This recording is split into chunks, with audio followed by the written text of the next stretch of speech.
I encourage anybody to do it, even if you don't know if a career in the forces is for you, just to get that education piece and have it paid for and come out with no student debt and job security on the other end. It's incredibly beneficial. Welcome to this special series of the EdUp Canada Podcast, Sea of Opportunities. In these short episodes, we're exploring two big questions. What do careers actually look like in the Royal Canadian Navy? And how has the Navy set up these men and women who serve our nation for success after leaving their career in the Navy? And to get these answers, we're joined by the crew members of the HMCS St. John's Halifax, who are going to talk about their own experiences and their own careers. And we're also going to talk to the men and women who serve these boats on shore to ensure they have all the support they need as they travel the world. It's like being on the ship while you're in your home. So without further delay, we bring you this special episode of the EdUp Canada Podcast, Sea of Opportunities. Welcome back to the Sea of Opportunities podcast. And we're joined today by Lieutenant Navy Labrie, and she'll explain that title, but Marine Engineering Systems Officer on board the HMCS St. John's. She is 2,600 miles or kilometers, I believe, from Halifax. I think it's kilometers, and 2,600 kilometers from Europe, right in the middle of the Atlantic Ocean, aren't you? Yeah. Technology is a bit crazy. We're able to chat with each other and talk about roles in the Navy. So talk to me a little bit about your life, your role, your job, and what the Navy means to you, in your own words.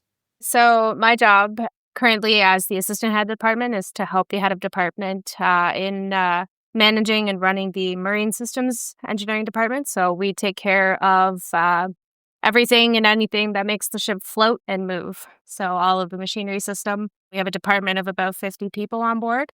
So we manage the daily routine and all the work necessary for the maintenance on board while we're sailing. So a lot of routine maintenance that we manage during the day, but it's a lot of adapting to any problems that could occur at any time. It is a big piece of machinery and it is an older platform, so you never know when something could go wrong. The Navy to me was kind of inevitable. I grew up with both parents being in the Navy.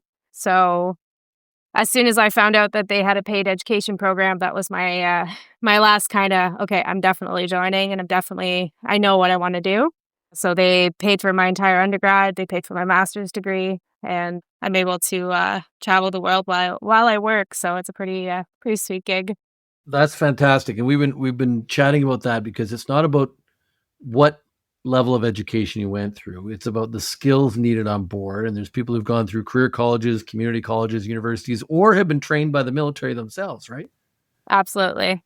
So the majority of your skills, did you pick them up on board a ship?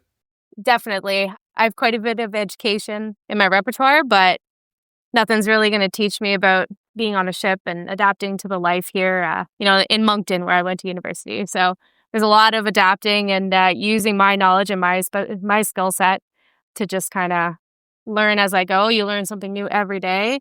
And like you said, everybody has a different level of responsibility on board and a different level of background and education. And everybody is going through the same thing. We're all learning something new every day, learning how to read our publications so we know what maintenance to do, speaking for our department.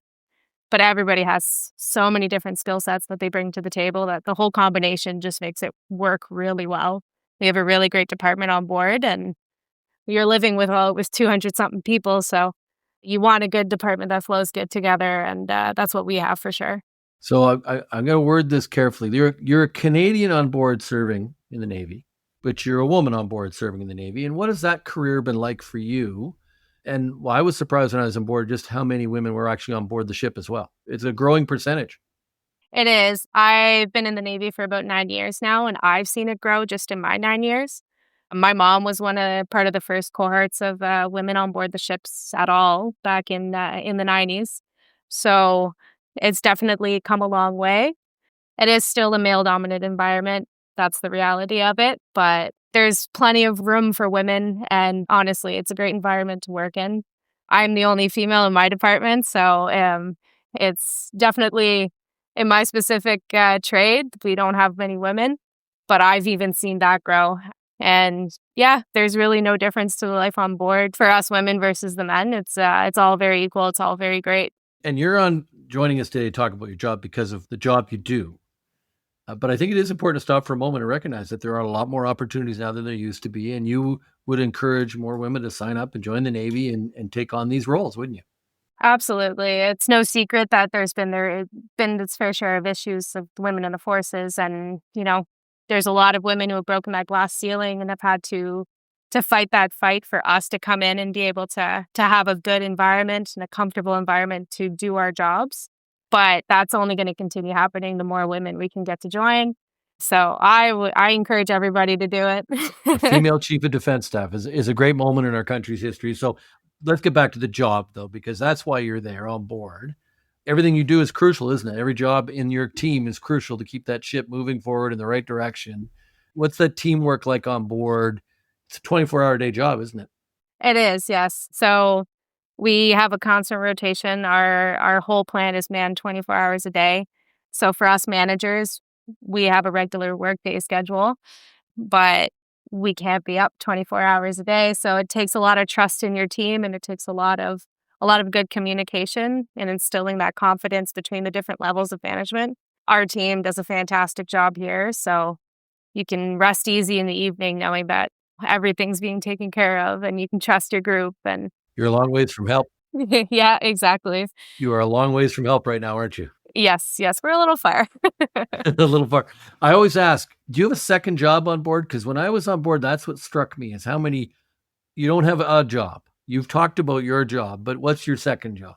Yeah, so we cover a lot of responsibilities.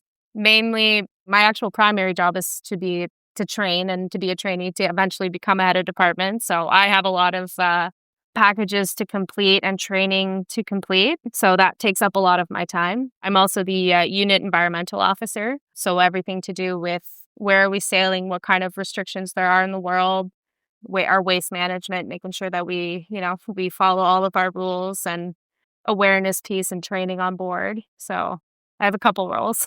A couple of roles. I mentioned on an earlier version of this podcast about the gentleman I met who I think was a system or a weapons engineer showing us something. And then the next day he was giving us the demonstration of firefighting.